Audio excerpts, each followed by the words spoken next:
अगले साल अप्रैल से पहले महंगाई में कमी आने के आसार बेहद कम है, लेकिन इस साल के मई जून के मुकाबले महंगाई में लगातार कमी दर्ज की जा रही है। अब सरकार ने दावा किया कि बीते एक महीने में खाने पीने की कुछ जरूरी चीजों के दाम घटे। इस गिरावट से लोगों ने रसोई के बजट में राहत मिलने का दावा सरकार ने किया है।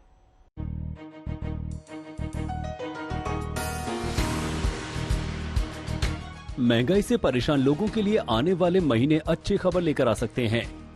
दरअसल हाल ही में आरबीआई की एक रिपोर्ट में अनुमान जताया गया था कि अगले साल अप्रैल तक रिटेल महंगाई दर 5.7% पर आ जाएगी। ये आंकड़ा आरबीआई के 4 से 6% के कंफर्ट जोन के भीतर है। अगस्त में रिटेल महंगाई दर 7% थी, यानी अगले 6 महीनों में इसमें कमी के लिए जरूरी है कि अब ये आगे और न बढ़े। इसमें आगे और न बढ़ने के साथ ही सितंबर में इसके घटने के संकेत सरकारी आंकड़ों से भी मिल रहे हैं। दरअसल सरकार ने दावा किया है कि बीते एक महीने में 11 जरूरी खाद्य वस्तुओं के दाम 2 से 11% तक कम हुए हैं।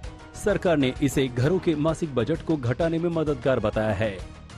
अगले 6 महीनों के लिए सरकार ने जिस तरह से खाद्य तेलों पर आयात शुल्क में कटौती को जारी रखने का फैसला किया है, उससे उम्मीद है कि इनके भाव नहीं बढ़ेंगे।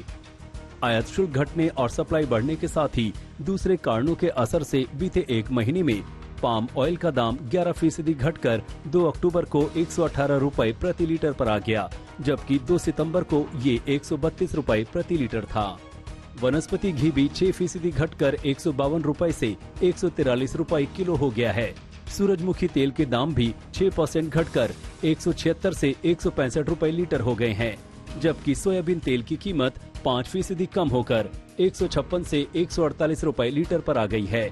वहीं सरसों तेल की कीमत 3% कम होकर 173 रुपए से 167 रुपए प्रति लीटर हो गई और मूंगफली तेल का दाम 2% कम होकर 189 रुपए प्रति लीटर से 185 रुपए प्रति लीटर पर आ गया।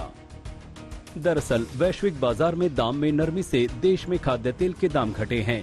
इसके अलावा आयात शुल्क में कमी से भी खाद्य तेलों के रिटेल भाव कम हुए हैं।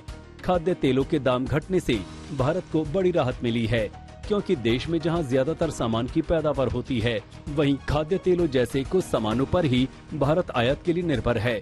इस साल वैसे भी इनकी कीमतों ने ग्राहकों को महंगाई का सबसे कड़वा घूंट भी पिलाया है। अगर बात करें दाल और सब्जियों की, तो इनकी कीमतों में भी बीते एक महीने में गिरावट आई है। 2 सितंबर को प्याज जहां 26 रुपए प्रति किलो थी, वहीं अब ये घटकर 24 रुपए प्रति किलो रह गई है। आलू के भाव भी 7% कम होकर 28 रुपए प्रति किलो की जगह 26 रुपए प्रति किलो हो गए हैं। चने की दाल 4% घटकर 71 रुपए प्रति किलो, मसूर दाल 3% घटकर 94 रुपए प्रति किलो और उड़द दाल 2% घटकर 106 रुपए प्रति किलो हो गई है।